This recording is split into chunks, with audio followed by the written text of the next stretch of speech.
اور قائد ملت عالی جناب مولانا کلب جواز صاحب قبلہ اور عالمی شہرت یافتہ خطیب اہل بیت سرکار علامہ عقیل الغروی صاحب، عالی جناب مولانا یعصوب عباس صاحب، جناب مولانا سید محسن علی محمد علی محسن تقوی صاحب اور برادر عزیز حجت الاسلام عالی جناب مولانا کلب رشید صاحب، میں ان سبھی شخصیات سے گزارش کر رہا ہوں کہ ان کتابوں کی رسم اجرا کے لیے یہاں پر تشریف لائیں۔ محترم سفیر ایران موجود ہیں اور نمائندہ محترم ولی فقیہ موجود ہیں، جو کتابیں رہبر معظم کی تحریر کردہ ہیں اور جو ان کی شخصیت کے حوالے سے یہاں رونمائی کے لیے پیش کی گئی ہیں۔ ان میں پنجابی زبان میں ایک کتاب ہے زندہ شہید، ہندی زبان میں بھی ایک کتاب ہے زندہ شہید نماد مقاومت، اردو زبان میں رہبر شہید عہد فکر اور رہبری، اور رہبر معظم کی شہرہ آفاق اور مشہور زمانہ کتاب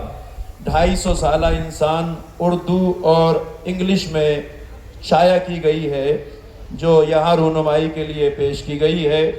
اسی طرح ایک کتاب اردو زبان میں رنگ چمن کے نام سے شائع کی گئی ہے، مجلہ سفینۃ النجات، اور رہبر شہید ایک مجلہ گجراتی زبان میں شائع کیا گیا ہے۔ رہبر معظم کی شخصیت کے حوالے سے اہل بیت کونسل انڈیا کا جو خصوصی پیشکش ہے رہبر شہید اردو زبان میں، اور دا لیڈر انگلش زبان میں ایک مجلہ ہے رہبر شہید انسان تاریخ ساز اردو زبان میں، اور آئندہ پجوئی انقلاب اسلامی۔ یہ 12 کتابیں ہیں مجموعی طور پر، جن کی رسم اجرا ان علماء اور عظیم شخصیات کے ہاتھوں ہونے جا رہی ہے۔ آپ حضرات بلند صلوات پڑھیں بر محمد و آل محمد۔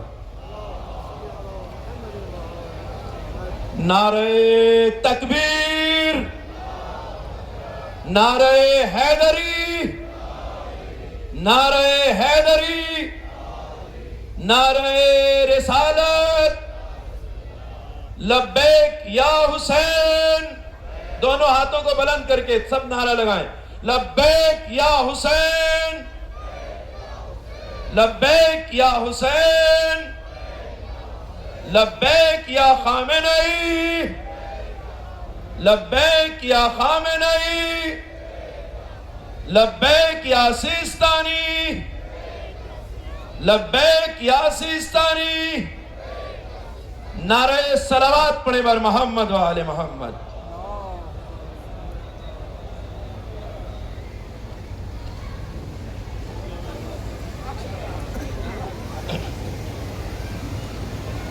ان کتابوں کا رسم اجرا ان علماء اور شخصیات کے ہاتھوں انجام پایا ہے۔ انشاءاللہ یہ کتابیں رہبر معظم کے اس موجودہ دفتر میں موجود ہیں۔ جن حضرات کو ان کتابوں کی ضرورت ہو وہ یہاں کے کتاب خانے سے حاصل کر سکتے ہیں۔ رہبر معظم کی بہت ہی مایہ ناز اور علمی اور عظیم کتابیں ہیں جنہیں شائع کیا گیا ہے۔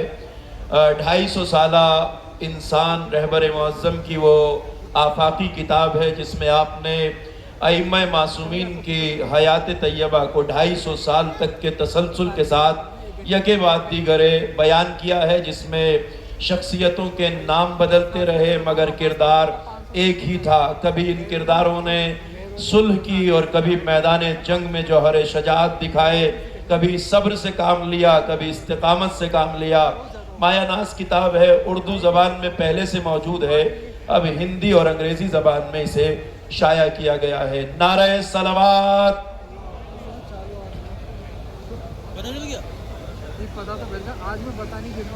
حضرات علماء کے دست مبارک سے کتابوں کے رونمائی اور رسم اجرا کا فریضہ انجام پا چکا ہے، اور اب میں بغیر کسی تاخیر اور تمہید کے گزارش کر رہا ہوں برادر عزیز حجت الاسلام والمسلمین خطیب اہل بیت عالی جناب مولانا سید کلب رشید رضوی صاحب سے تشریف لائیں اور رہبر معظم کی حیات اور شخصیت کے حوالے سے اپنے خیالات کا اظہار فرمائیں اور اس عظیم غمناک موقع پر تعزیتی کلمات ادا فرمائیں۔